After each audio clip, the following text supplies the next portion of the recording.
Suatu hari, keluarga Tom, sang ahli kelautan, bersama istrinya, Julia, dan dua orang anak mereka, Cassie dan Ben, berangkat berlayar dengan kapal pesiar di Laut Karibia. Sementara Tom dan Ben sibuk memancing, dan Cassie asyik dengan gadgetnya. Julia pergi berenang, tiba-tiba ada sesuatu yang mengganggunya. Julia melihat sekeliling, tetapi laut tetap tenang seperti biasanya. Namun, dia merasakan rasa takut yang berbeda, seolah-olah ada sesuatu yang besar dan berbahaya berputar-putar di sekitarnya. Pada saat yang sama, instrumen-instrumen di kapal pesiar mulai bertindak aneh, tetapi Tom, yang sibuk memancing, tidak memperhatikannya. Sementara itu, Julia merasa semakin buruk dan akhirnya mulai tenggelam. Dia berteriak, tetapi keluarganya tidak mendengarnya. Air tampaknya bergeser dan menariknya lebih jauh dari kapal pesiar. Saat situasi menjadi kritis, Tom akhirnya mendengar suaranya. Dia bergegas ke kemudi dan kapal pesiar bergerak menuju Julia yang semakin jauh. Tom segera menyelam ke dalam air dengan bantuan anak-anaknya. Mereka menarik Julia ke atas kapal dan menyadarkannya. Tom marah karena dia selalu meminta perenang untuk memberi tahu yang lain sebelum masuk ke air. Julia meminta maaf dan insiden itu segera dilupakan. Selain itu, keluarga itu punya alasan untuk merayakan. Hari itu adalah ulang tahun ke-13 putra mereka Ben. Pada malam harinya, Tom menyalakan lilin di atas kue dan semua orang memberi selamat kepada Ben yang menerima hadiah. Sementara itu, Cassie mengambil foto bersama keluarga. Bahagia mereka. Saat itu, pacar Cassie meneleponnya. Dia bertanya tentang renang, tetapi tiba-tiba badai hebat muncul di latar belakang. Cassie khawatir, tetapi pacarnya meyakinkannya bahwa dia aman. Namun, koneksi mereka terputus. Cassie memberitahu orang tuanya tentang badai di darat, tetapi kemudian semua orang merasakan guncangan di kapal. Mereka bergegas ke geladak dan melihat bangkai paus besar muncul di sekitar kapal pesiar. Tom menjelaskan bahwa terkadang paus menjadi bingung selama badai. Namun, hewan-hewan ini mulai mendorong kapal pesiar, mengancam keselamatan mereka. Tom menyelam ke dalam air untuk mencari tahu apa yang terjadi, tetapi ia segera kembali ke kapal dalam keadaan terluka setelah tidak sengaja melukai dirinya sendiri di baling-baling kapal. Julia menjahit luka di bahu suaminya, sementara Tom menjelaskan bahwa poros kapal pesiar tampak bengkok, mungkin akibat benturan ekor paus. Sekarang, mereka tidak mungkin bisa berlayar lebih jauh. Cassie mencoba membangun kembali komunikasi, tetapi tidak ada sinyal. Radio juga tidak menangkap gelombang apapun. Tom mulai menghitung persediaan mereka. Ada cukup air untuk sekitar 4 hari, tidak lebih. Namun, mereka berada di jalur pelayaran, jadi seseorang pasti akan menemukan mereka. Tiba-tiba, suara-suara aneh terdengar dari luar. Ketika keluarga itu melangkah keluar ke dek, mereka melihat benda-benda bercahaya jatuh dari langit. Benda-benda itu semakin mendekat. Tom mengambil risiko menyalakan mesin kapal dan berhasil mengarahkan kapal pesiar menjauh dari meteorit berikutnya. Tetapi mesinnya akhirnya rusak. Benda berikutnya jatuh begitu dekat, sehingga keluarga itu dapat melihat bahwa itu adalah satelit buatan bumi. Angin kencang mulai bertiup, dan instrumen-instrumen kapal menjadi kacau. Keluarga yang ketakutan bersembunyi di dalam kapal pesiar, yang terus diombang-ambingkan oleh ombak. Mereka mengenakan jaket pelampung dan bersiap untuk yang terburuk. Tiba-tiba, suara dering aneh terdengar, menyebabkan hidung kapal terasa mual. Tom mencoba memberi sinyal untuk meminta bantuan dengan pistol suar, tetapi semuanya sia-sia. Keluarga itu nyaris tidak selamat pada malam itu. Di pagi hari, mereka lega menemukan diri mereka masih hidup. Tetapi ada lubang menganga di sisi kapal pesiar, dan tidak jelas mengapa kapal itu masih mengapung. Keluarga itu keluar dan membeku dengan takjub. Airnya hilang, dan kapal mereka berdiri di atas bongkahan batu di tengah gurun Stony, di mana lautan dulunya berada. Beberapa waktu kemudian, Tom mencoba meyakinkan keluarganya dengan mengatakan bahwa tidak semua orang bisa binasa. Dia melakukan pengukuran dan menyadari bahwa kompas menunjukkan utara bukan di tempat yang seharusnya. Ini berarti kutub bumi telah bergeser. Hal seperti itu telah terjadi di bumi sebelumnya. Tetapi dahulu kala, ternyata laut telah surut ke tempat daratan dulunya, dan kemungkinan besar umat manusia telah binasa. Casey tidak tahan dengan wahyu ini dan berlari ke kabin, meminta untuk ditinggal sendirian. Julia pergi untuk menginventarisasi persediaan yang tersisa, sementara Ben melepaskan sekelompok balon warna-warni ke langit, berharap para penyintas akan datang membantu mereka. Sementara itu, Tom menyalakan radio dan mengirimkan sinyal mara bahaya. Tiba-tiba, dia mendengar tanggapan. Itu dari Nao, kapten kapal selam kecil. Mereka berada jauh di bawah air ketika bencana terjadi, dan itulah sebabnya mereka selamat. Namun, semua sistem komunikasi telah gagal, dan mengharapkan bantuan adalah sia-sia. Menurut perhitungannya, laut akan kembali dalam waktu sekitar seminggu dan akan menjadi ganas. Pria itu menyarankan mereka untuk menemukan dataran tinggi dan tinggal di sana. Julia memerintahkan anak-anak untuk mengemasi barang-barang mereka. Tom langsung bertanya kepada kapten, apakah dia bisa menyelamatkan anak-anak mereka? Nao menjelaskan bahwa kapal selam itu sangat kecil. Sayangnya, partner Nao telah meninggal dan dia hanya bisa membawa satu orang. Setelah beberapa bujukan, Tom meyakinkan Nao untuk membawa kedua anak itu, lalu memberikan koordinatnya. Tom memetakan jalur di peta laut dan berjanji untuk mencapai lokasi dalam beberapa hari.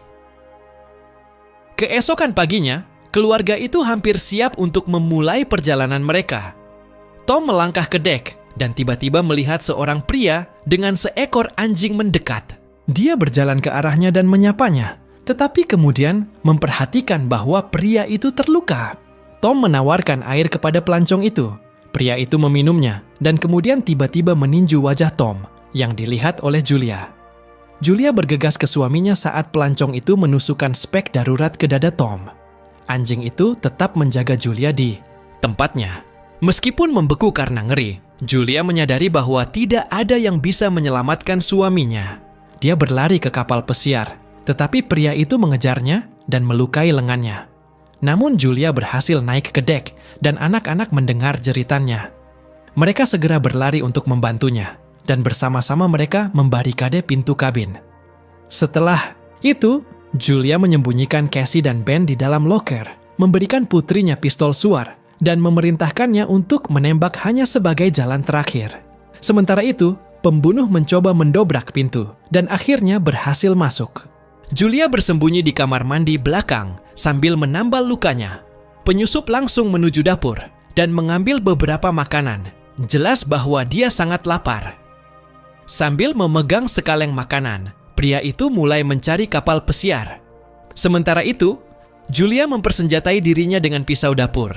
Ketika pria itu memasuki kabin, Julia melompat ke laut dan bersembunyi di bawah kapal pesiar.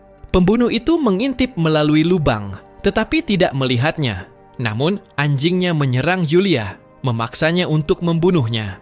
Pria itu mendengar jeritan anjingnya dan segera menemukan tubuh hewan peliharaannya.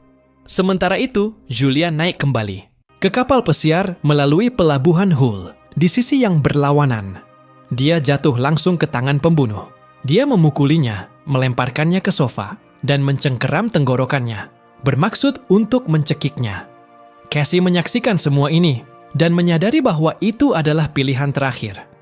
Dia membuka loker dan menembaki pria itu. Tembakan itu melemparkannya ke samping, tetapi suar membakar kapal pesiar. Julia memerintahkan anak-anak untuk melarikan diri, sementara dia menyelinap ke dapur. Pembunuh yang hanya terluka mencoba menyerang lagi. Julia menendangnya pergi, meraih tas yang dikemas, dan melompat ke laut, di mana Ben menemukan tubuh ayahnya. Casey berlari ke mayat dan terisak-isak di atasnya. Julia mencium mendiang suaminya, tetapi kemudian melihat pembunuh itu melompat dari kapal pesiar yang terbakar. Dia segera membawa anak-anaknya pergi. Perahu meledak di belakang mereka. Keluarga itu berlari melintasi gurun Stony dan segera berlindung di ngarai berbatu, di mana sungai mengalir. Namun, airnya asin dan tidak bisa diminum. Casey berbagi sedikit air dengan saudara laki-lakinya, tetapi dia sendiri menolak untuk minum. Anak laki-laki itu merasa bersalah, percaya bahwa pembunuh datang karena dia melihat balon. Casey juga menyuarakan pikiran ini, tetapi Julia memerintahkannya untuk berhenti dan membela putranya, menjelaskan bahwa dia tidak bermaksud jahat. Dia menyuruh anak-anak untuk berkumpul karena perjalanan panjang menanti.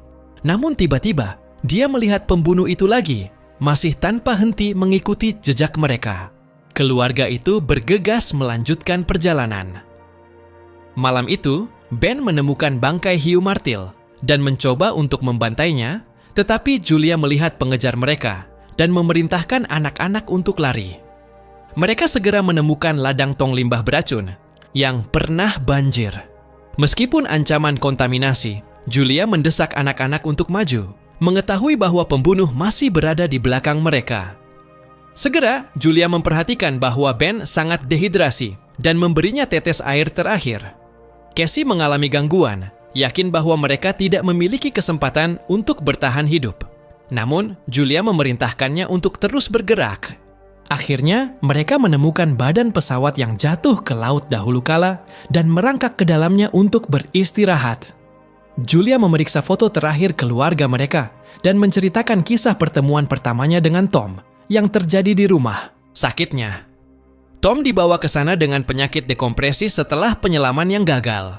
Anak-anak menangis mengingat ayah mereka dan mengucapkan selamat tinggal terakhir kepadanya. Di malam hari, Cassie terbangun oleh suara dan melangkah keluar untuk duduk di dekat pesawat.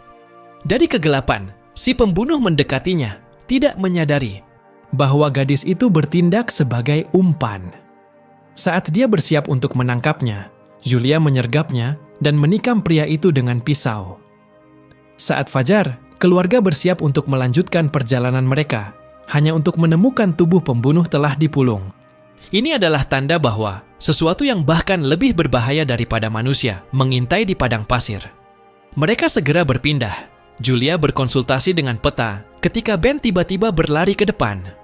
Ibunya berteriak agar dia berhenti, tetapi anak laki-laki itu berlari cepat menuju genangan air asin dan berhasil minum beberapa teguk.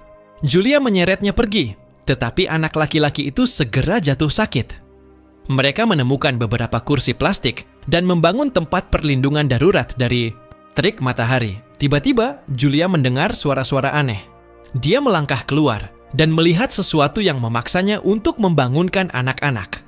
Menyadari bahaya baru, mereka mulai berlari.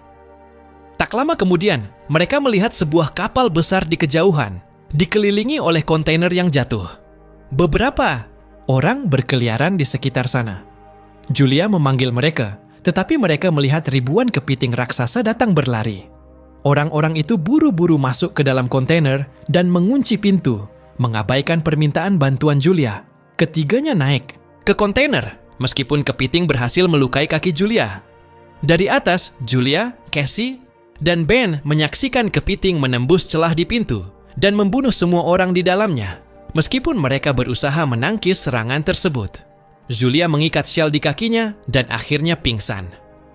Keesokan paginya, dia bangun sendirian, ketakutan, dan memanggil anak-anak. Tetapi ternyata, kepiting telah pindah dan anak-anak telah turun untuk mencari makanan dan senjata. Julia membakar lukanya, sementara Ben memeriksa senjata yang ditemukan. Mencari melalui kontainer, mereka menemukan sejumlah kecil makanan dan air di saku, salah satu korban yang meninggal. Julia menemukan radio dan menghubungi Nao. Nao menjawab, menjelaskan bahwa dia juga diserang oleh arthropoda laut dalam. Berdasarkan pengamatannya, laut akan segera kembali. Itulah sebabnya makhluk-makhluk itu muncul. Julia memohon padanya untuk menyelamatkan anak-anaknya, tetapi Nao tidak yakin ke mana harus pergi karena dia kehilangan peta. Nao menembakkan suar. Ben melihat arahnya dan keluarga itu bergegas ke arahnya. Tak lama kemudian, mereka melihat kapal selam kuning di kejauhan, tetapi sulit untuk mencapainya karena medan dasar laut yang sebelumnya ada. Cassie tidak menyukai pembicaraan ibunya tentang menyelamatkan anak-anak, tetapi Julia menolak untuk menjawab dan mendorong keluarga itu terus maju. Mereka terpaksa melewati ngarai yang terkontaminasi limbah beracun. Pada satu titik, mereka terjebak dalam tanah longsor dan Julia terpisah dari anak-anak. Dia memerintahkan mereka untuk melanjutkan perjalanan. Ketika Cassie menolak, Julia memohon padanya untuk menyelamatkan saudara laki-lakinya. Cassie dan Ben berhasil keluar dari ngarai dan mencapai kapal selam, tetapi di dalam tidak ada seorang pun. Tiba-tiba, Nao yang terluka parah muncul dari belakang kapal. Dia mengakui bahwa dia tidak memiliki kesempatan untuk bertahan hidup dan memerintahkan mereka untuk naik ke kapal. Tetapi Casey kembali untuk ibunya, yang sedang menangkis kepiting yang muncul. Peluru senjatanya hampir habis. Casey memanjat penghalang batu dan mengulurkan tangannya ke ibunya. Mereka berhasil mencapai kapal selam tepat ketika kepiting menyerbu, mencengkeram Nao yang sudah mati di cakar mereka. Keluarga itu naik ke atas kapal, dan tepat saat itu, gelombang laut mencapai puncaknya. Di atas horizon, air mengangkat kapal. Selam dan menyeretnya melintasi bebatuan. Ketika Julia melihat semua yang terjadi selama beberapa hari terakhir berkedip di depan matanya, dia pingsan. Ketika dia terbangun, dia menemukan kapal telah terhenti. Julia membuka palka, dan keluarga itu muncul untuk menemukan diri mereka di kota yang hancur.